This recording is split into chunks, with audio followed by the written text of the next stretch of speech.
এই ধানের শীষকে কোনো বিবেকবান, কোন সুস্থ সভ্য মানুষ ভোট দিতে পারে না। নারীদের পেটে যে লাথি মারে কোন মা তাকে ভোট দিতে পারে না। যিনি গর্ভে সন্তান ধারণ করেছেন, কোন বোনের চাঁদ যিনি ভবিষ্যতে সন্তান ধারণ করবেন, এই ধানের শীষে ভোট দিতে পারে না। কিন্তু বিএনপির লাশের রাজনীতি শুরু করে দিয়েছে। তো দর্শক, বিএনপিকে কড়ায় গন্ডায় এর হিসাব দিতে হবে। এর নেপথ্যে কি ঘটনা শুনলে আপনি অবাক হবেন। শেরপুরের সমস্ত ঘটনা নেপথ্যে তারেক রহমানের মাস্টার প্ল্যান। পরিকল্পিতভাবে ঠান্ডা মাথায় এই লাশ ফেলতে চেয়েছে বিএনপি, পরিস্থিতি উত্তপ্ত করতে চেয়েছে বিএনপি, কিন্তু ঘটনা উল্টো দিকে মোড় নিয়েছে। দেখেন, জামাত নেতা শহীদ হয়েছে, বিএনপির প্রতিবাদ দেখেন চুপ। তারা চোরের মতো পিছু হচ্ছে বা হটবে, দ্যাটস ডিফারেন্ট। বিএনপি কি চাচ্ছে যে মানুষ হত্যা করে, শেখ হাসিনা যেরকম দীর্ঘদিন ধরে হত্যা গুম খুন করে তার মসনদ টিকিয়ে রাখার চেষ্টা করেছিল, সে কিন্তু পারে নাই শেষ পর্যন্ত। আর বিএনপি ক্ষমতার মোহে এত পাগল এবং অন্ধ হয়ে গেছে, এত উন্মাদ হয়ে গেছে যে তারা তাদের নির্বাচনী প্রচারণা শুরুই করলো তারা হত্যা দিয়ে। এবং 2026 সালের ত্রয়োদশ জাতীয় সংসদ নির্বাচনের নির্বাচনী হত্যার প্রথম হত্যাকারী দল হচ্ছে বিএনপি, এবং এই হত্যার শিকার প্রথম শহীদ হচ্ছে মাওলানা রেজাউল করিম। আসসালামু আলাইকুম দর্শক, না টেনে সম্পূর্ণ ভিডিওটি দেখতে থাকুন। দর্শক, সারা দেশে যেভাবে ভোট ডাকাতি করতে নৈরাজ্য এবং হত্যা শুরু হয়েছে, ঠিক এই কারণে আরেকটি 1-11 দিকে যাচ্ছে কি দেশ। সেনাবাহিনী নীরব দর্শকের ভূমিকায় থেকে বিএনপিকে সুযোগ দিচ্ছে আরেকটু অপকর্ম করার জন্য। সময় হলে সবার আগে কিন্তু ধরা খাবে বিএনপির এসব নেতারা, যারা এই ষড়যন্ত্রের সাথে সরাসরি জড়িত। জামাত বলছে যে নির্বাচনে বিএনপি পরাজয়ের গন্ধ টের পেয়ে সহিংসতা এবং অরাজকতার মাধ্যমে দেশকে অস্থিতিশীল করে নির্বাচন বানচাল করতে চাইছে। হাসিনা পালানোর পর এই বিএনপি নিজেদের অভ্যন্তরীণ অন্তকোন্দলে ইতিমধ্যেই প্রায় 250 জনেরও বেশি মানুষ তারা খুন করেছে, আর লাশের মিছিল থামার কিন্তু কোনো লক্ষণ নেই। বিএনপি গত 17 বছর ছিল মজলুম, সেখান থেকে তারা এখন জালিম হয়ে উঠছে। এটা কিন্তু এক হৃদয় বিদারক ট্র্যাজেডি। এটাই কি সেই শহীদ জিয়ার বিএনপি? দর্শক, আরো বেশ কিছু চাঞ্চল্যকর তথ্য তুলে ধরেছি এই ভিডিওতে, তাই না টেনে একে একে সবগুলো ভিডিও দেখতে থাকুন। আমি বলছি, শেরপুরে জামাত নেতা মাওলানা রেজাউলের রক্তের উপর ভিত্তি করে, রক্তের কারণে বাংলাদেশে বিএনপি ধ্বংস হবে। এই রক্ত বৃথা যাবে না। এই রক্তের মধ্য দিয়ে জামাত ক্ষমতা আসবে, আল্লাহ জামাতকে ক্ষমতা দিবে। এই হত্যাকাণ্ডে মেতে ওঠা, এটা বিএনপির পরাজয়ের একটা আলামত। অতএব বাংলাদেশে আপনি দেখবেন অবিস্মরণীয় এবং অবিশ্বাস্য ঘটনা ঘটতে যাচ্ছে শেরপুরের এই ঘটনা থেকে। বিএনপির যদি 80 আসন বা 90 আসন পাওয়ার সম্ভাবনা থাকতো, বিএনপি এখন 50 আসন পায় কিনা সন্দেহ আছে। কারণ কোন হত্যাকারীকে, কোন নারী নির্যাতনকারীকে বাংলার জনগণ ভোট দিতে পারে না। তারেক রহমানের হাতে নারী নির্যাতনের দাগ, তারেক রহমানের হাতে নারীদের রক্ত, তারেক রহমানের শরীর থেকে লাশের গন্ধ পাওয়া যায়। লন্ডন থেকে এই গুপ্ত নেতা, এই পলাতক নেতা, লন্ডন ফেরত এই মুফতি জঙ্গিবাদী আচরণ করেছেন, জঙ্গিবাদী কার্যক্রম শুরু করে দিয়েছেন। দর্শক, লন্ডন থেকে জঙ্গিবাদের ট্রেনিং নিয়ে এসেছে তারেক রহমান।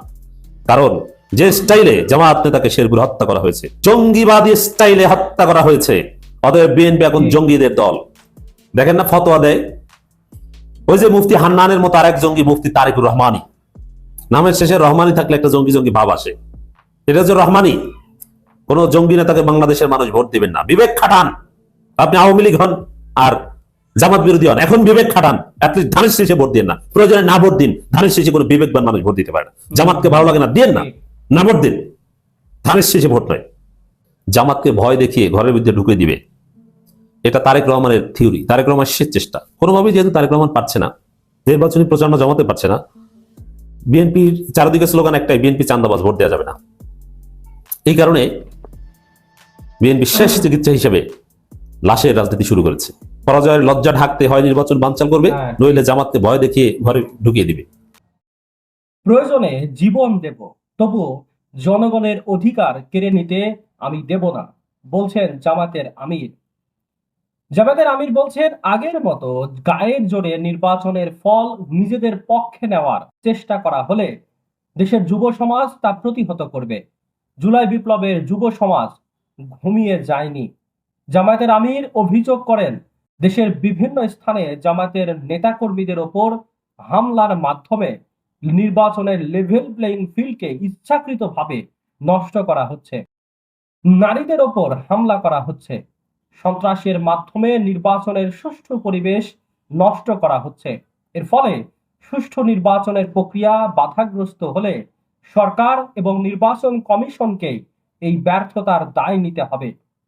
5 আগস্টের পর জামায়াত কারো বিরুদ্ধে অন্যায়ভাবে মামলা বা হয়রানি করেনি এমন দাবি করে তিনি বলেন, সুষ্ঠু গ্রহণযোগ্য নির্বাচনের মাধ্যমে যে দলই সরকার গঠন করবে সে দলকেই অভিনন্দন জানাবে জামায়াত।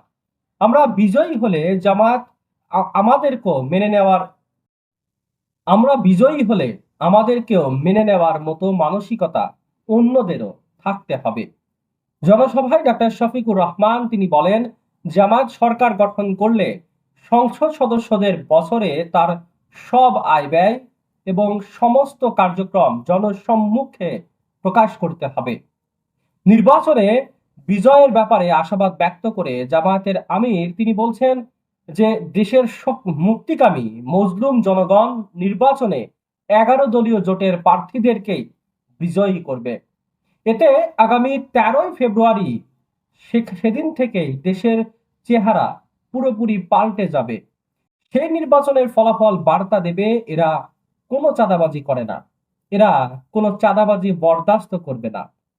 তিনি বলেন, 11 দলীয় জোট বিজয়ী হলে সাথে সাথেই 90% চাঁদাবাজদের হাত অবশ হয়ে যাবে।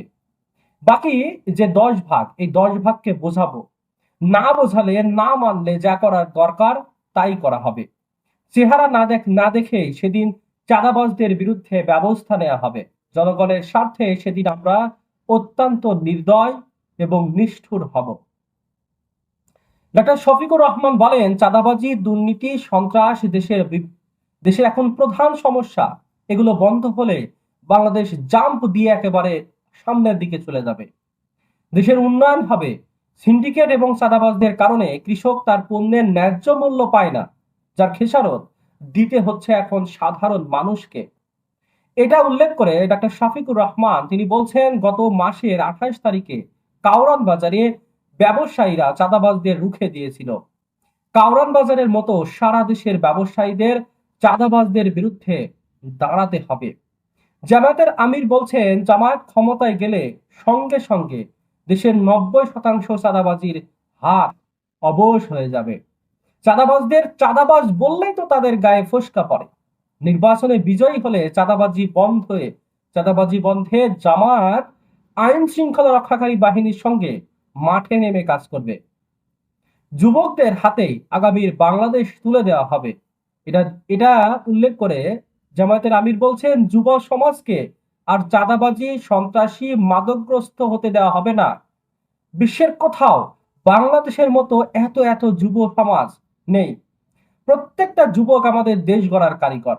আমরা যুবক যুবতীদের হাতে বেকার ভাতা দিয়ে অপমানিত করব না, আমরা তাদের হাতগুলো দক্ষ কারিগরের হাত হিসেবে গড়ে তুলব।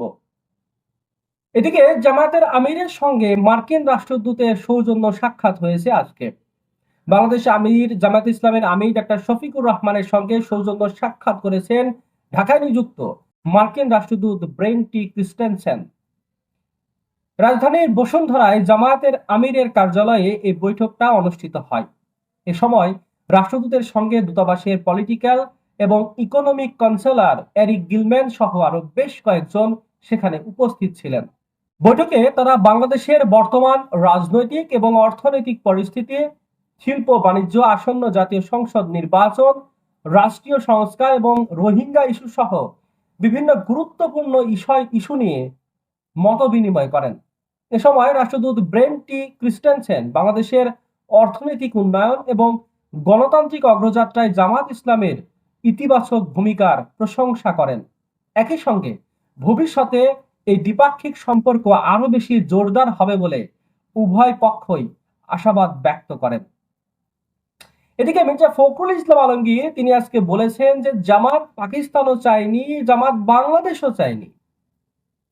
বিএনপি মহাসচিব এবং ঠাকুরগাঁও 1 আসনের সংসদ সদস্য প্রার্থী মির্জা ফখরুল ইসলাম আলমগীর আজকে বলেছেন জামায়াত ইসলাম শুধু 1971 সালে বাংলাদেশের স্বাধীনতা যুদ্ধের বিরোধিতা করেননি, ইতিহাস বলছে তারা 1947 সালে পাকিস্তানেরও বিরোধিতা করেছিল।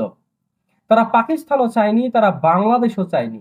মির্জা ফখরুল বলেন অনেক মানুষ এসব ইতিহাস জানে না, বইপত্রে এর সুস্পষ্ট প্রমাণ রয়েছে।